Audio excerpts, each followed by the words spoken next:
আমি না একদম গুল মারতে পারি না। বিশ্বাস করুন, ওই পঞ্চানন মশাই সেদিনকে একটা কম্পিটিশান ডেকেছিল। প্রাইজের জন্য ভাবলাম কম্পিটিশানটা দিয়েই দিই।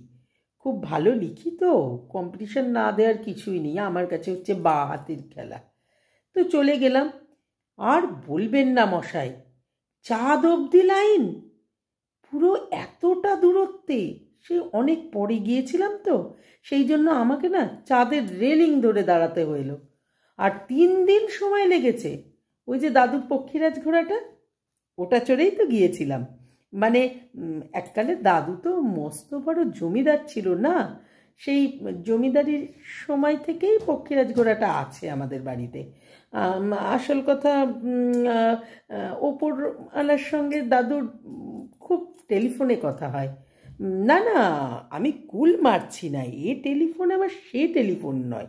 এ টেলিফোন হচ্ছে ওই দাদুর একটা আকাশ ছোঁয়া মই আছে, ওই মইটা দিয়ে তত্তর করে উঠে গিয়ে আকাশের মধ্যে একটা ঘন্টা আছে, সেটা বাজালেই বিষ্ণুদেব চলে আসে।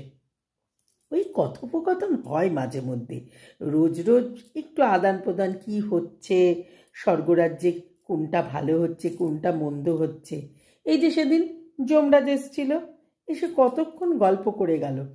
বলল এখনো সময় হয়নি তোমার, যখন সময় হবে তখন যাবে, তবে কিছু 2 পাইস খাওয়ালে একটু সময়টা বেশি বাড়িয়ে দেব আর কি। বুঝতেই পারছেন সব জায়গায় করাপশন, আর জমেরই বা কী দোষ। 2-1 পয়সা খাইয়ে দিলেই সব হয়ে যায় আর কি। না না, বিশ্বাস করুন, আমি গুল মারি না। আমার গুল মারা আমার কোথাও নেই। মানে কোনো, আমার এই যে ছোটোর থেকে বড় হয়ে ওঠার মাঝখানে কোথাও গুল মারার কোনো ঘটনাই নেই। বিশ্বাস করুন।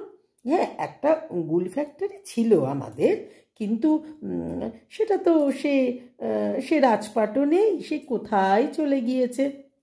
এখন আমি যুধিষ্ঠির।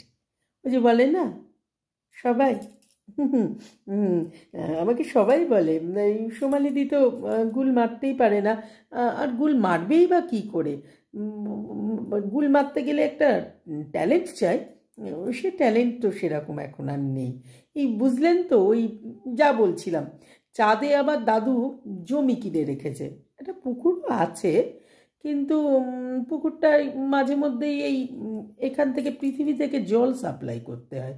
মানে জানেনই তো চাঁদে জল টল নেই, ওই বড় বড় মাছ আর কি।